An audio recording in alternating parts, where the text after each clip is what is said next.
Hey, so this is Ramon Ray, editor of Smart Hustle Magazine and with Infusionsoft. So we have Hamish and we have Lisa. Tell us a bit both about what you do. I know CleanCorp, but give us a little introduction to your company or companies. Hey, Lisa, go ahead. I'm going to take this one. Okay, yeah, please. So we have two businesses, CleanCorp, which is a commercial cleaning business. We're based here in Sydney, and it's a national business, actually international. We're also in New Zealand. And then we also have Cleaning Marketer, where we help cleaning business owners around the world succeed in the thing that they struggle with the most, and that is how to attract a prospect, how to make a sale, and then how to keep their clients longer.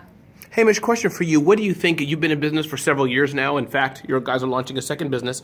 If you were talking to a room full of small business owners, you don't know who they are, you don't know anything, what are 2 or 3 things that you would say are the key to the success that you all have had being in business? Because business is hard. It's not easy. It's not easy. Don't go it alone. You know, you need to pull in a bit of help from here, a bit of help from there, because you can't be the expert in everything. You know, a lot of people like to think they are. I thought I was for a long time. But really, when you start getting the right advice and the right people on board, that's when the magic happens. Awesome. And then, Lisa, what are some of the challenges that you're finding that cleaning businesses have? Again, let's try to extrapolate that to all businesses, but let's talk about the cleaning business. What are the challenges? What's unique and special about them? You know, I don't know about the cleaning business except cleaning my own house. I know a lot about that. But give us an insight into the business and why they need your help. Look, I think one of the difficulties will always be for any small business is how do they attract clients? And then once they get a client, how do they keep them? Because really, that's the magic piece of the puzzle, to keep those clients. It keeps your costs down. And so with any business, whether it's a cleaning business or any type of industry, that's where you're going to want to spend the most amount of time just making sure that you're providing a great customer experience, that you're serving your clients at the highest level, and you're providing amazing value. I think any business these days who is not focused on customer experience and value is really going to be left behind in the market and in their field. And I would suppose in the cleaning business it's more important, especially because you're not necessarily the owner, may not be there. It's Jenny or Bob or Sue who's there. That's the company. So if they don't do a good job, it's over. Is that right? Yep. Please. Oh yeah, people are very quick to judge. Or, we've said it before, but I'll say it again. You fail to empty someone's trash can and see you later. So we're pretty disposable. So it's very important you build those relationships and those bridges so people can be a bit more forgiving. Let's talk about the power of automation. I know that's very important to both of you. You've won a Small Business Icon Award, which is Infusionsoft's big award for small business owners. Why is that so important? And in general, the power of automation, whoever wants to take that first. I might take that one. Okay, go ahead for it.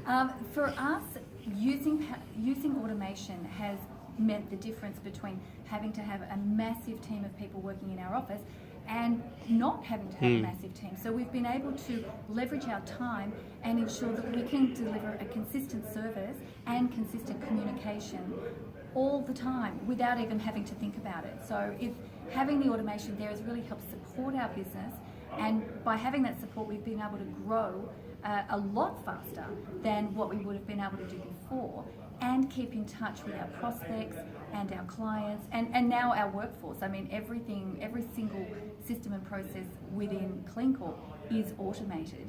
So without it, I don't know what we do. It's like having an employee who works for you 24/7, doesn't ring up and say they're not coming in today, they don't sleep, and it's priceless. And just so people understand about automation, Hamish, I mean, what I'm understanding is that, as a silly example, people can go to your website right now, do some actions while you have a staff and all that, but while the software is possibly responding to them, maybe scheduling.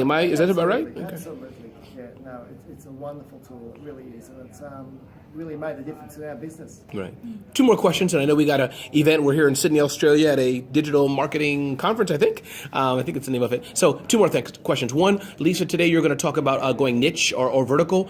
Give us a preview of that. What does that mean and why is it so important? Sure. Well, going niche is really being like 1 inch wide and a mile deep on the market that you serve the best.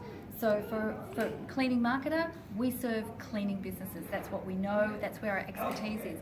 So being very, very much in the vertical space means that you're able to really work very hard with those people who are also in that space and you're able to understand what their problems and concerns and frustrations are and help them with it and provide a solution for it. So having a vertical market when you're in with Infusionsoft and using a CRM system makes things a lot simpler and a lot faster to implement, because you can, if you like, piggyback on somebody else's expertise, someone else who's put the hard work and the grind in and understands all of those things that are going on in your particular industry that are very industry centric, and that can be a very, very big benefit to business owners. Awesome. Hamish, final question to you. And this might be a political question, but Lisa, you can have the last word if you want to add to it. So let's see if you can handle it. Let's talk about couples and partnerships, whether married or business partners, whatever it is. What are some of the things you could advise small business owners who have a partner, but especially someone who might be not just a business partner, but they're living with them in their home? Give us some of your years of experience. How have you made it work? What are some challenges, that maybe you can talk about? It's pretty tough. It is. For us, it actually seems quite easy. Okay. So that's very hard. It's very hard to be subjective. But one thing we always have done, we've always had little things like having our date nights. So Nice. Get out, and that's just, you just can't lose that sort of stuff. So you actually get to catch up. Otherwise, you just get stuck on this big treadmill, and you never get off it. And then before you know it, you sort of drift. So. But like I said, it's very hard for me to comment on that because it just happens. Do you talk about business, for example, at home? Do you not? Do you have rules of engagement? Do you stop with a couple versus the boss or that? How do you? Rules apply. It comes in and out. But when we go out, we tend to try and focus on other things. Got it. But look, inevitably, it will come in every now and then. But yeah. So it just works. Okay. Lisa, anything to add or comment? I think Hamish is spot on. Having date night and scheduling time when we can be together and just be, a couple rather than business owners. Yes. That is really important, and we just get on really well, and I think That's helpful, isn't it? I think that really helps. Just a little bit. Yeah, that really helps. That really helps. So his job is so different to what I do, and yet they dovetail in together. So, and we're supported by an amazing team. Yes. So we have. I think we've kind of figured it out. Day to day, we probably don't see much of each other. I'm doing my Sure. thing out of the office, where Lisa tends to be in the office. So, yeah. Awesome. Well, this has been great. This is Ramon Ray from Sydney, Australia, on the Infusionsoft Australian Digital Marketing Success Tour, something like that. And we're talking to Lisa and Hamish McQueen of CleanCorp and Cleaner Marketer. So, thank you. Thank you, Ramon.